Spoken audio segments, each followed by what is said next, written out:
Buenos días. Me llama poderosamente la atención que el ser humano, que tenemos tantísima inquietud de conocer, tantísima inquietud de saber, de aprender a lo largo de nuestra vida, haya un tema que es lo único que tenemos seguro, que es un sí o sí, y de alguna manera evitemos, no sé si hablar de él, pero sí conocer como a más profundidad. Y sobre todo hablaré por mí. Y en todo este directo, los ejemplos que ponga y todo el enfoque que dé, siempre es desde mi punto de vista, porque soy la primera que en cierto modo le tiene un respeto especial, casi miedo, a este tema. Estoy hablando de la muerte.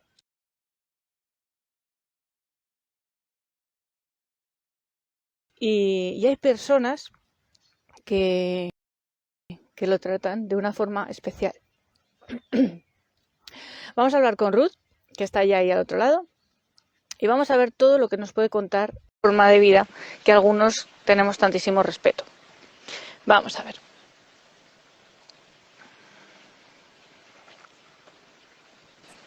Muy buenos días. Buenos días, Ruth, ¿qué tal? Pues encantada de escuchar la presentación que has hecho, porque de alguna manera también me he visto reflejada en esa presentación.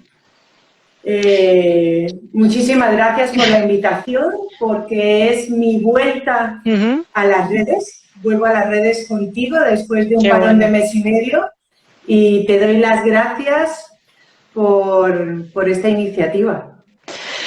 Ruth, me llamó poderosamente la atención a lo que te dedicas y ahora hablaremos de eso. Sobre todo, la primera vez que te vi, que fue en un grupo, una especie de coworking que dinamiza Ágata, y vi una sonrisa tan abierta, una expresión tan risueña, que cuando me enteré de a qué te dedicabas, no sé si me aplasté o dije, ¡oló! ¡Qué grandeza!, ¿no? Cuéntanos, un poquito para el que no te conoce, quién eres, ¿vale? ¿A qué te dedicas y el qué te lleva a hacer lo que tú haces? Muchísimas gracias, Beatriz. Bueno, soy Ruth Mogollón. El Mogollón no es un apodo, es el maravilloso apellido que traigo de parte de mi padre. Soy española de nacimiento, soy cántabra de nacimiento, pero soy colombiana de adopción y de corazón. Siempre he dicho que mi corazón baila a ritmo de salsa. Vivo en Los Urrutias, en un pequeño pueblecito de Cartagena, en la región de Murcia. Vivo aquí en España, sí, junto a una preciosa mujer que le da luz a mi vida cada día.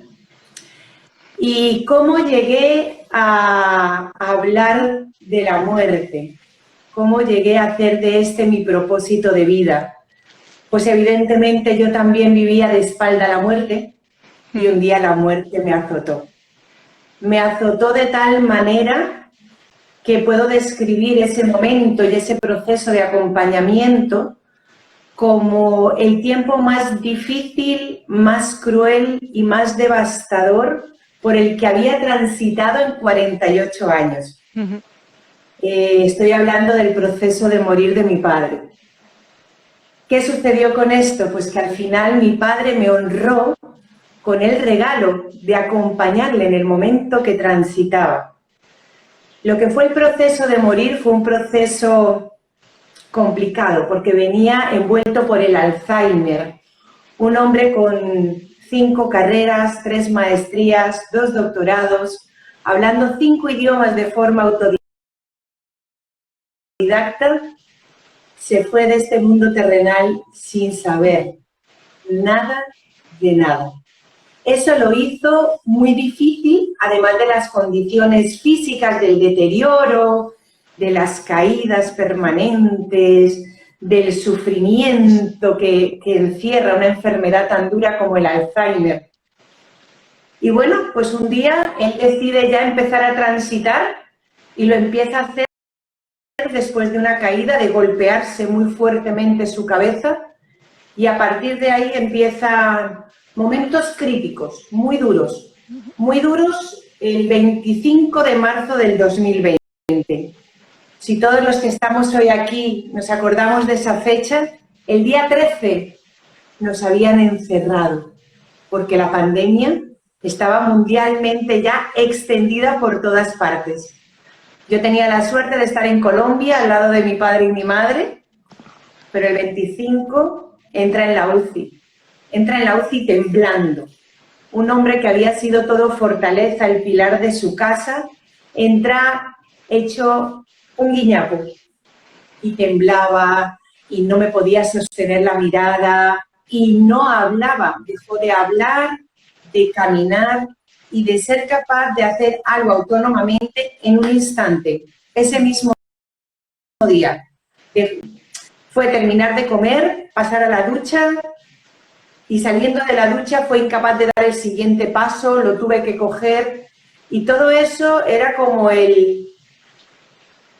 la antesala de su proceso final de vida. Pero me regala su momento de morir. Me regala el estar a su lado en la UCI 56 horas. También me lo regala el doctor que dirige esa UCI, porque en ese momento nadie podía estar en UCI, pero pude estar a su lado y compartir el momento exacto en que mi padre empezaba a irse. Y en el momento que él estaba muriendo, con su manita sobre la mía, yo sentía que él me transmitía mi propósito para lo que me resta en la vida. Me emociono porque ese día vuelve otra vez a mí, pero vuelve con la fuerza que ese día su muerte me imprimió a mí. La muerte de mi padre me dio a mí el renacer de mi vida. Y quise volver a España a crear algo. Y realmente me encontré con que en España ya había un movimiento espectacular, una fundación como la Fundación Meta, que es con la fundación con la que yo me he formado durante un año, en lo que es la especialidad en el proceso de acompañar a la muerte, y que además había un grupo de 12 mujeres, bendita locura, que iban a llevar a cabo un festival que se llamaba Dando Vida a la Muerte. Y en ese momento empecé a ver que todo eso que mi padre me había transmitido con su vida era mi camino de vuelta a una realidad que me unía profundamente a la vida, y era hablar de la muerte. Pero hablar de la muerte, como dices tú, desde la honra, desde el privilegio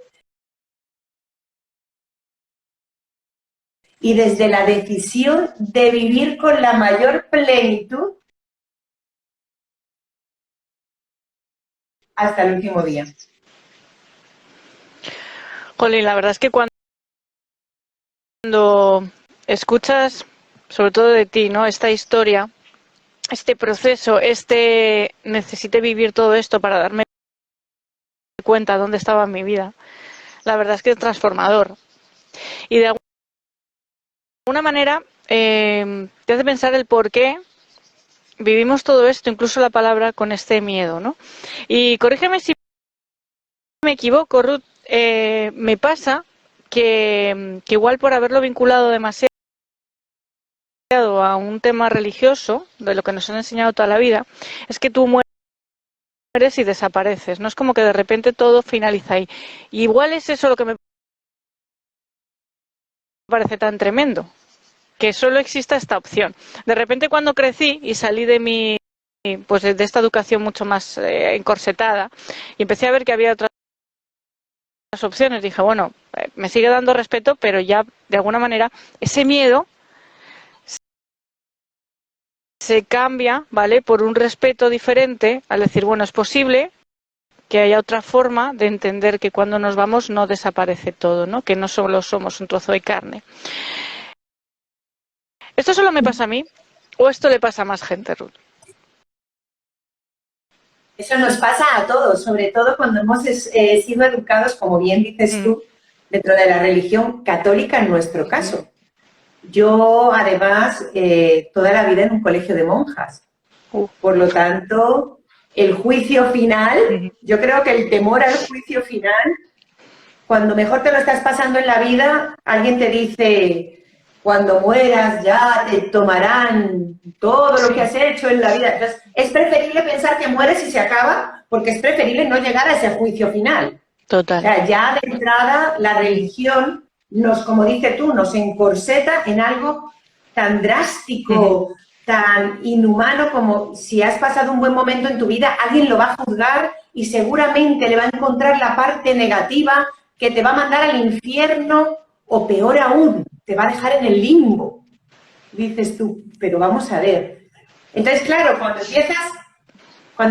te das cuenta, cuando tomas conciencia plenamente de lo que es la vida y de lo que puede llegar a ser la muerte, dices, si yo soy capaz y tengo el poder de controlar y crear la vida que quiero, también puedo crear la muerte que quiero.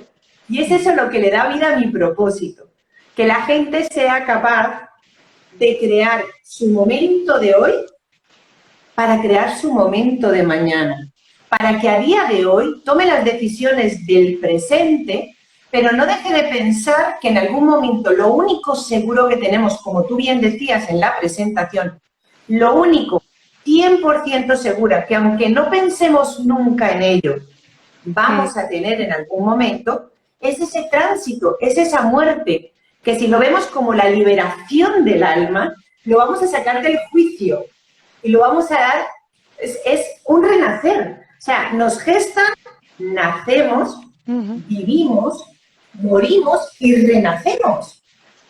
El que no crea en ello, lo respeto. Yo les propongo una forma de ver la vida y la muerte que nos aparta, nos desapega totalmente del sufrimiento. Yo a la gente en meditación les digo, vamos a crear nuestro lugar ideal de descanso.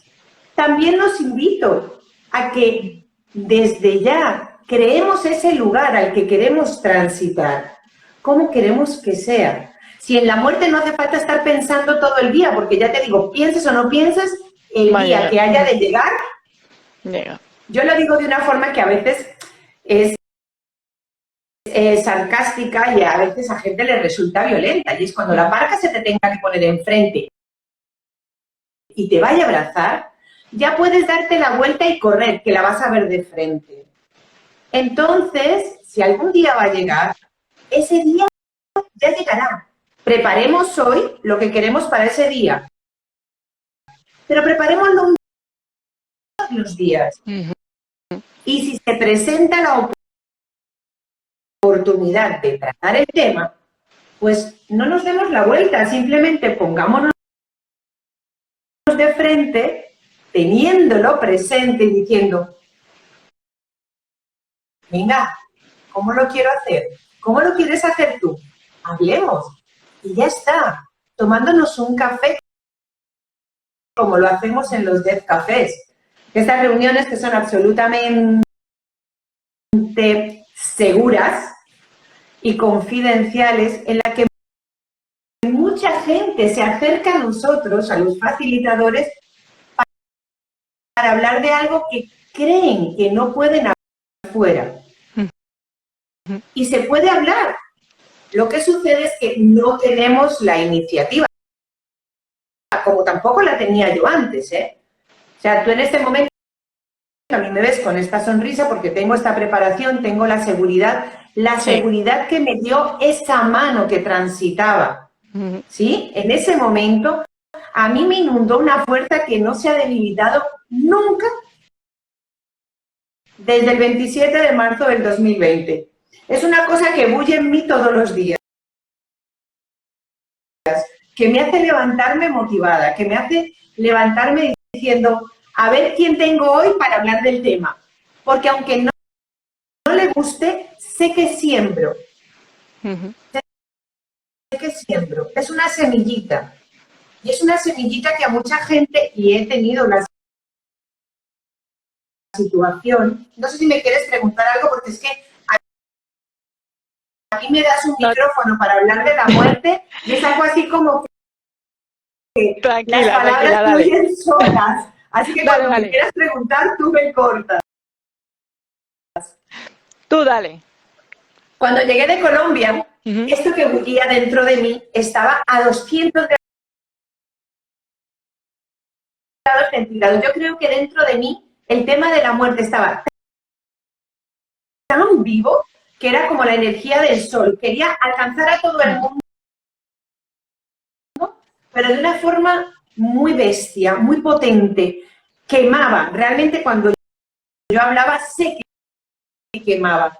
Hubo gente que literalmente me mandó a la mierda. Ruth, no me vuelvas a hablar de este tema. Y yo decía, ¿pero por qué? Si realmente es un tema tan vital, o sea, tan necesario, o sea, es que es necesario hablar. Hasta que me di cuenta que ese ímpetu lo único que hacía era alejar a la gente del tema porque yo venía con demasiada potencia. Claro. Entonces dije, vamos a bajarle la intensidad y vamos a darle suavidad y vamos a sembrar. Gente que a mí me mandó a la mierda, tiempo después me llamó para hablar del tema. ¿Qué quiere decir esto? Que aunque el tema llegue con un poco de violencia, que ya no lo hace porque gracias a personas como tú vamos introduciéndole con mucha sutileza, con mucho cariño y con mucho amor, que es realmente lo que yo quiero que la gente reciba. Aunque llegue con un poco de violencia como me llegó a mí, y aunque la intensidad en un momento sea tan alta, ya sabes que cuando las emociones suben, la razón baja. Total. Cuando todo se equilibra, ¿sí? La gente está abierta y llega. Entonces, ¿cuál es mi propósito en este momento? Mira, mi propósito o mi proyecto tiene 3 patas fundamentales, ¿vale? Si me permites, le comento a tu comunidad cuáles son. Dale. Vale. Pues la primera pata y la más importante de todas es que, habiendo visto a mi padre morir de esa manera tan dramática, porque fue un drama, o sea, lo que para mí luego se convirtió en mágico, maravilloso y un regalo, empezó siendo desastroso. Claro. Cuando a mí me preguntan en la UCI, me dicen, además, tomar este tipo de decisiones por una persona que había sido literalmente un genio es durísimo, pero es durísimo tomar decisiones por cualquiera que las podría haber tomado en su momento. Y me dicen, Ruth, si ponemos un ventilador a tu padre y le sedamos, deja de temblar. La forma en que el cuerpo de mi padre se estremecía en la camilla era tan duro, porque se golpeaba con todo, que ante la palabra deja de temblar, yo simplemente pensé en su bienestar y dije, haced lo que tengáis que hacer, pero que este hombre se calme. Claro. Y yo lo miraba a él y le decía, papá, esto que tú podías haber decidido, no lo has decidido y hoy me obligas a mí a decidir. Dentro de mi ser, me comunicaba con él y le decía, papá, voy a hacer lo mejor que sé hacer en este momento para que tú estés bien. ¿Y por qué os comento esto? Porque hoy en día, en España, todos los mayores de 18 años tenemos la posibilidad de redactar y registrar un documento que se llama Últimas Voluntades, lo que se llama el testamento vital. No es un testamento hereditario, ese lo conocemos todo, repartir los bienes, la casa, el coche, que todo lo que trae es lío. Bueno, pues este testamento, todo lo que trae es paz, porque lo que hace es permitirte a ti, Edith, a mí, y a todos los que nos están viendo o nos vean, tomar decisiones sobre cómo queremos ser atendidos médicamente cuando nuestra voluntad falte. Mientras nosotros estemos en pleno uso de nuestras facultades mentales, o sea, aunque hayamos sufrido un accidente, si tú sufres un accidente, te golpea un coche, pero tu cabeza está bien, cuando llegues al médico, tú podrás tomar todas las decisiones. Ahora, si en un momento dado colapsas, como colapsó mi padre, así, en un segundo, todo estará registrado.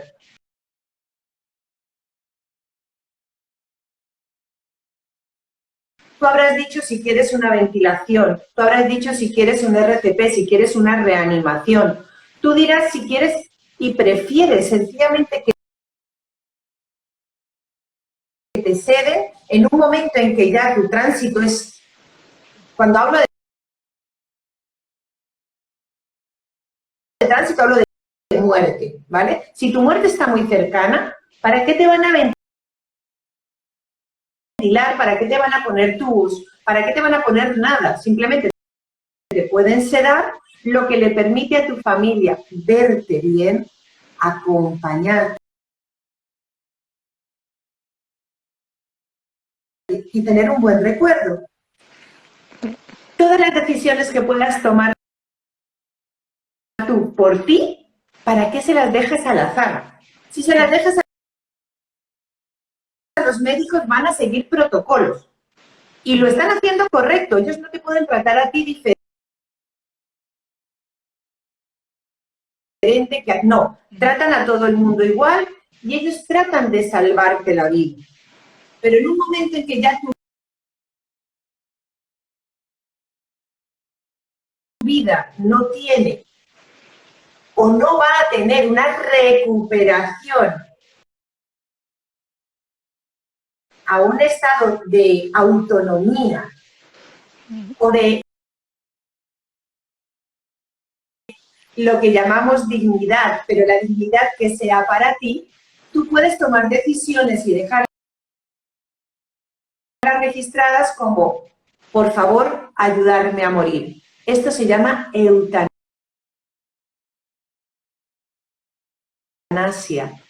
Y desde el 26 de junio del 2021 es legal en España. Todos los mayores de 18 años tenemos derecho y está registrado legalmente cómo podemos solicitar o alguien en nuestro nombre puede solicitar la eutanasia cuando ese momento crítico ha llegado en nosotros. Podemos dejar registrado qué tipo de acompañamiento espiritual queremos tener a nuestro lado en el momento que estemos muriendo. Si queremos que nos entierren o queremos que nos cremen. Incluso cosas que hacemos personas como yo es organizar vuestro funeral. ¿Qué quieres? ¿Quieres una comida? ¿Quieres una cena? ¿Quieres que se tomen una copa en tu nombre? ¿Quieres que haya un vídeo? Vamos a hacer un vídeo con todos tus amigos. O si sabes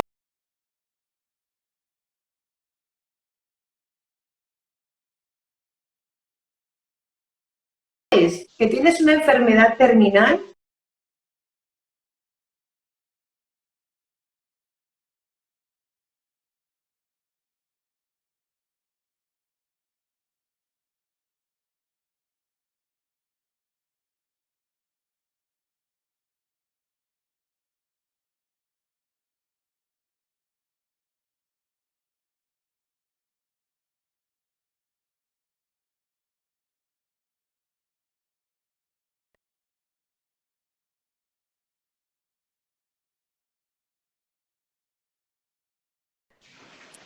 ¿qué te parece si hacemos una reunión de despedida con todos tus allegados y que todos estén allí para decirte buen camino, buen viaje? Y tú les puedas decir con alegría, allí te espero. Es que la muerte, si le damos esa resignificación, puede llevar hasta eso. Hasta ese momento en que en ese documento de voluntades anticipadas le digas a tu mejor amigo, a tu mejor amiga, me gustaría que estuvieses conmigo, a tu madre, a tu padre. El documento de voluntades anticipadas es un documento legal en España con el cual todos podemos registrar la voluntad para cuando la voluntad falte. Esa es la pata principal de mi propósito de vida, que la gente no tenga que morir de una manera que no quiera morir, por haber tomado decisiones cuando era tarde, cuando ya no les servía para poder firmar. Entonces es algo que quiero hablar con todo el mundo, que quiero que todo el mundo conozca, que quiero que todo el mundo se acerque y que todo el mundo, aquí estoy disponible para que pregunte, porque realmente es algo fantástico. La segunda pata del proyecto son los niños, la muerte y los niños. Los niños son como esponjas para todo, y son unas esponjas de amor, de apertura. Ellos no tienen el miedo que tenemos nosotros. Tú ves a un niño de 3 y 4 años que se sube en una barra y se tira, y bueno, pues como son de goma no les pasa nada. Pero los padres inmediatamente dicen, ¿qué te matas? No, el niño no se mata, el niño juega. De esa misma forma, con juegos, se puede abordar la pedagogía para la muerte. Con los niños, de modo que ellos desde chiquititos vayan apartándose del sufrimiento y vayan fortaleciendo su interior, lo cual no quiere decir que se vuelvan rígidos, sino que el día que les venga la torta, la carita haga así, no se les quede torcida. O sea, que sean capaces de sostener, de sostenerse. Hemos vivido casos de niños que han perdido a sus hermanitos, de hermanitos nacidos, ¿no? Casos de niños que han perdido a los hijos de a sus hermanitos no nacidos, pero ya hacían parte de la familia. Y estos niños no nacidos no se pueden ni siquiera registrar. Entonces es algo así como, no, como no nació no existe. No. Ese niño hace parte de una familia, de un entorno, de una comunidad. Y cuando un bebé muere, mueren muchas cosas a su alrededor. Eso no se va a evitar. La tristeza de la partida no la vamos a evitar. Pero si estamos preparados, hemos hablado de ello, vamos a ser muchísimo más resilientes. Vamos a ser mucho más líderes de gestionar ese sentimiento, de permitirnos sentirlo, de abrazarlo, de llorar juntos, de llorar con papá y mamá, de llorar con los niños, e igualmente de resurgir juntos. Y lo otro, pues, es lo que estamos haciendo tú y yo, y la tercera pata, hablar de la muerte. Hablar de la muerte. Decirle a la gente de cualquier edad, estamos abiertos para hablar de la muerte. Porque realmente hablar, vamos tirados. En cada palabra que mencionamos hablando de la muerte, sacamos una piedra de la mochila. Y una piedra de un peso brutal. Entonces, a medida que vamos hablando, no sé si en dónde lo escuché, pero cuando te vas sacando piedras, vas dividiendo la fuerza de ese peso, de ese sufrimiento, ¿vale? Y a medida que sonríes, se va multiplicando la tranquilidad, la paz, la serenidad. Es maravilloso. Me gustaría que leyésemos a María de Animal Death Café, que nos está... María es un ser luminoso que lleva los Death Café alrededor del mundo y de Latinoamérica en especial, hablando de la muerte animal. Porque la muerte, no solamente el duelo se hace por las personas, sino los que hemos tenido mascotas, y yo llevo al mío siempre presente, lo hacemos también por los animales. Y dice María, hay personas que no quieren rellenar el documento de voluntades anticipadas porque dicen que si lo rellenan, por ejemplo, en Cataluña, y mueren en otra comunidad, no tienen acceso a ese documento. Mira, también está Sara, que es otra persona que se dedica también en cuerpo, alma y corazón a las voluntades anticipadas, y os voy a decir lo siguiente. Es algo, María, con lo que nosotras tenemos que empezar, es uno de mis propósitos dentro de las voluntades anticipadas, que haya un registro nacional, porque lo que dice María es cierto.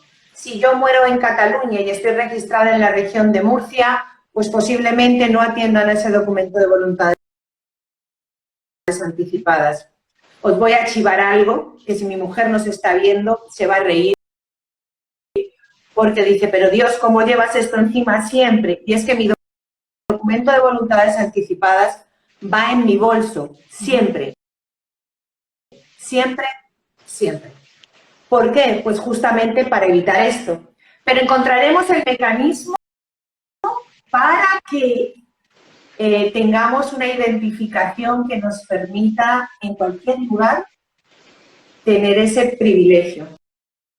De todas formas, aunque tengamos el documento de voluntades anticipadas, sí es bueno recordar que los médicos, cuando nos recogen en un accidente, van a salvarnos la vida. Y posiblemente no sepan que tengamos un documento de voluntades anticipadas, así que el protocolo mandará. Y después, cuando sepan que tenemos un documento de voluntades anticipadas, lo leerán y empezarán a retirar los medios vitales que nos hayan practicado. Pero bueno, hemos dado un paso grande. Tenemos documento de voluntades anticipadas, es legal, la eutanasia es legal, tomar decisiones es legal y definitivamente lo que tenemos es que ir dando pasos para que se implementen las actualizaciones, las mejoras y todo eso que se nos va ocurriendo dentro de esta bendita locura que es darle vida a la muerte. Ruth, antes de finalizar, porque fíjate que me lo estás poniendo complicado, es como, madre mía, cuánta información, qué interesante, que yo estaría escuchando a esta mujer un montón de tiempo. Pero bueno, vamos a dejarnos algo ahí para contar, porque hay muchísima información que necesitamos saber, que me encantaría que en otro directo más adelante podamos seguir compartiendo. Pero sobre todo, antes de irnos, me gustaría que nos dijeses dónde te podemos encontrar, porque seguro hay quien quiere contactar contigo y pueda, pues bueno, acceder a toda esta información que tienes para contarnos. Dime. Bueno, por supuesto me van a encontrar por Instagram. Yo tengo mi nombre personal, es Ruth Mogollón, y debido al mogollón quiero hacerle honor a mi padre, que es el que le da vida a este proyecto.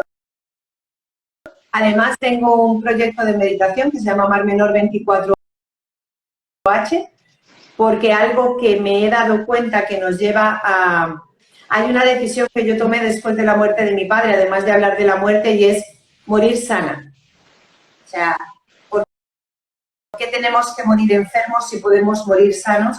Y para ello está bien tener hábitos saludables y dentro de eso incorporé la meditación para equilibrar mi vida cada día. Así que os invito también a participar en Mar Menor 24H. Pero Ruth Mogollón está en las redes, vamos a dejar la información, si te parece bien, fenomenal, sí, en el perfil. Te agradezco pues que me piques y así le damos difusión y perfecto. Llegamos a tu comunidad y a todos los que necesiten hablar de la muerte. Quiero recordar que el festival Dando Vida a la Muerte se va a llevar a cabo este mes de octubre, del 29 de octubre al 2 de noviembre, Día de Muertos, y que ya están abiertas las inscripciones. Me permito decirlo en este momento porque realmente me gustaría que todos los que nos están viendo, nos vayan a ver, participen en el festival, porque es lo que tú decías. Después de la muerte, ¿todo acaba o qué sucede? Vamos a tener grandísimos y grandiosos conferenciantes hablándonos sobre todas las posibilidades antes, en medio y después de la muerte. Y tendremos a una maravillosa Taira Velasco hablando del documento de voluntades anticipadas. Así